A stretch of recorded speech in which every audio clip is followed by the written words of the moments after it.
Salam pendidikan bermutu untuk semua.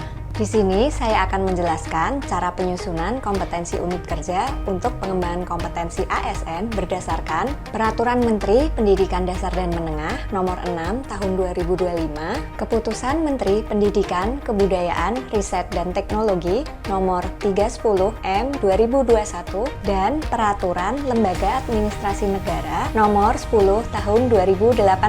Berdasarkan Pasal 6 Permendikdasmen Nomor 6 Tahun 2025, tiap ASN itu wajib loh melakukan pengembangan kompetensi. Rencana pengembangan kompetensi di sini disusun berdasarkan standar kompetensi jabatan, kebutuhan organisasi, dan juga hasil asesmen. Bentuk pengembangan kompetensi berupa pendidikan dan pelatihan. Jalur pengembangan kompetensi terdiri atas pendidikan formal, pelatihan klasikal, dan pelatihan non-klasikal. Jenis kompetensi yang dikembangkan mencakup manajerial, teknis, dan sosial kultural. Kompetensi manajerial merupakan pengetahuan, keterampilan, dan sikap atau perilaku yang dapat diamati, diukur, dan dikembangkan untuk memimpin dan atau mengelola unit organisasi. Kompetensi teknis merupakan pengetahuan, keterampilan, dan sikap atau perilaku yang dapat diamati, diukur, dan dikembangkan yang spesifik berkaitan dengan bidang teknis jabatan. Dan yang terakhir, kompetensi sosial kultural merupakan pengetahuan, keterampilan,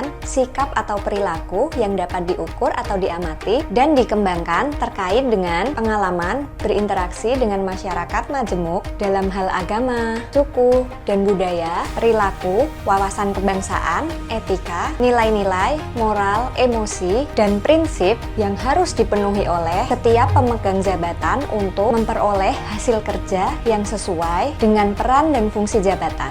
Rencana pengembangan kompetensi disusun untuk jangka waktu 5 tahun dan dapat ditinjau kembali setiap tahunnya.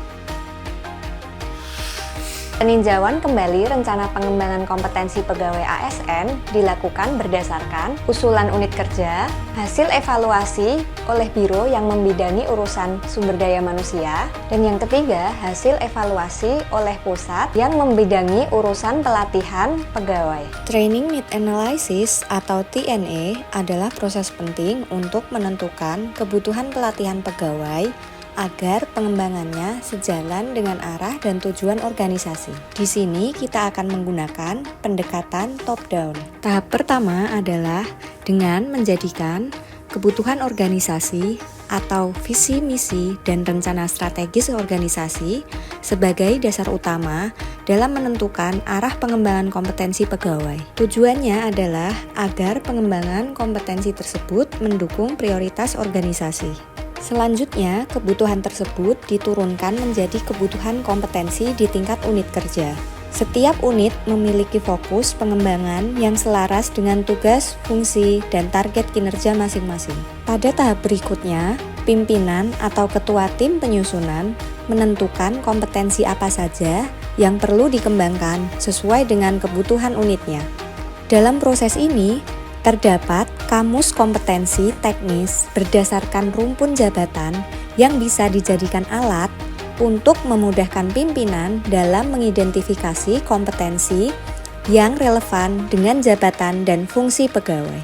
Kemudian dilakukan analisis pada tingkat individu untuk melihat kesenjangan atau gap kompetensi antara kemampuan yang dimiliki oleh pegawai dengan kompetensi yang dibutuhkan.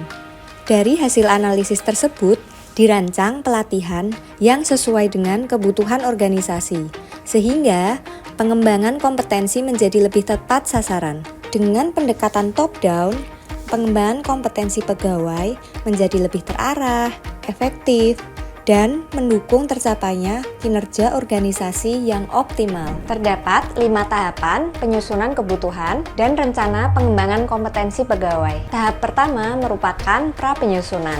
Pada tahapan ini, pimpinan unit kerja menentukan kompetensi utama unit kerja, tim penyusunan, dan ketua tim penyusunan. Pimpinan satuan kerja membentuk kelompok kecil pegawai berbasis kelompok kerja dengan jumlah paling banyak 10 orang pegawai. Pimpinan satuan Satuan Kerja juga menunjuk Ketua Tim Penyusunan dan Rencana Pengembangan Kompetensi Pegawai yang berperan sebagai atasan langsung tim tersebut. Di sini, kompetensi unit kerja merupakan yang menjadi prioritas pengembangan kompetensi pegawai berdasarkan dokumen rencana 5 tahunan instansi sesuai tugas dan fungsi satuan kerja.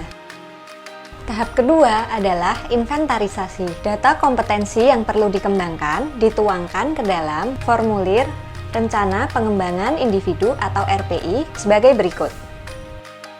Tahap ketiga, verifikasi. Atasan langsung atau ketua tim penyusunan memeriksa kembali isi formulir RPI dengan rencana pengembangan yang telah disepakati dengan pegawai. Tahap keempat adalah validasi. Pemimpin unit kerja memberikan persetujuan dengan menandatangani formulir RPI yang telah diverifikasi sebelumnya. Pimpinan unit kerja harus menjamin bahwa RPI ini sesuai dengan kebutuhan organisasi, standar kompetensi jabatan, dan juga rencana pengembangan karir.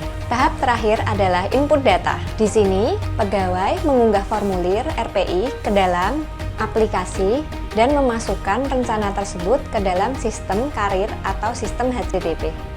5 tahap ini menjadi panduan praktis dalam penyusunan kompetensi unit kerja. Rencana pengembangan kompetensi tersebut selanjutnya dijadikan dasar oleh PPSDM untuk menetapkan rencana pelaksanaan pengembangan kompetensi baik jangka menengah atau 5 tahun dan juga jangka pendek dalam waktu 1 tahun. Melalui rencana penyusunan pengembangan kompetensi yang sistematis, kita tidak hanya memastikan pemenuhan standar jabatan dan juga kebutuhan organisasi, tetapi kita juga membangun budaya belajar yang berkelanjutan.